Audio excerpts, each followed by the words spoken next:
to play. So let's start. So the first game that I'm gonna show you is named Chongklak.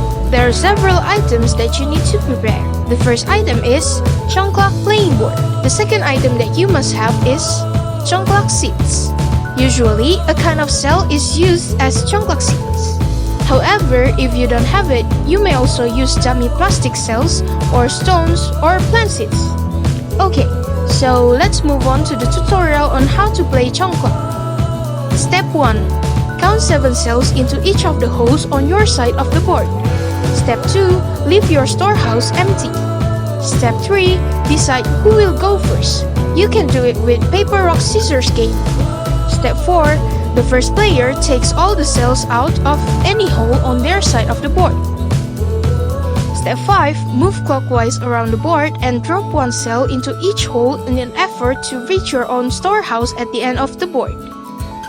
Also, there are some rules that you need to follow. Rule number 1. Do not drop a cell into your opponent's storehouse. Rule number 2. If your last Chongklak seed ends up in an empty hole on the side of your board, then you can pick Chongklak seeds across your opponent's hole.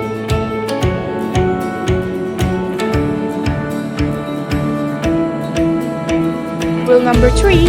Otherwise, if your Chongklak seeds end up in an empty opponent's hole, then you can't move or pick anything.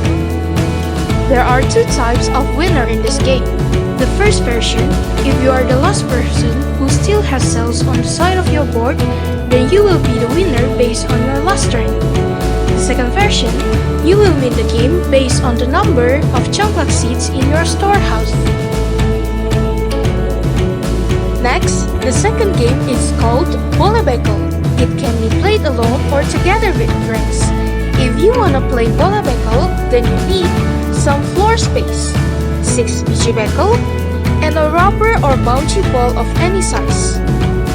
Okay, to start the game, decide who will play first. Next, drop the biji bekel as the ball bounce. If you can't pick the biji bekel at the right time, then you have to turn the bekel over to the next player. The mission of this game is to pick the biji bekel one by one at a time without disrupting the other biji bekel within the time that it takes the ball to bounce once.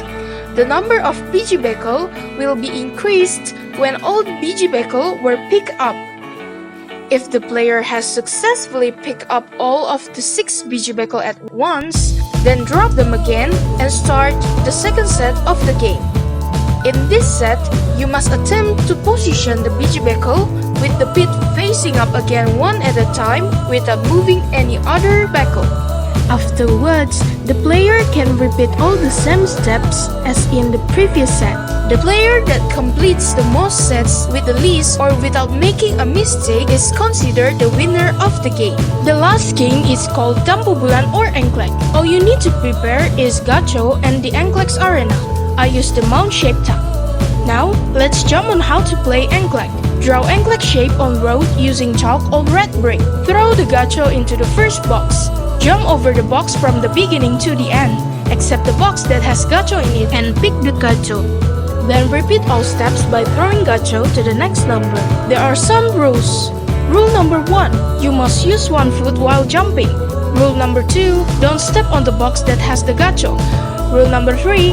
Do not throw the gacho over the rectangle line. If you break the rules, then you must put a stone in one of the last boxes as a sign to start for your next turn. After finishing the first set, all players will play the Engklek once again.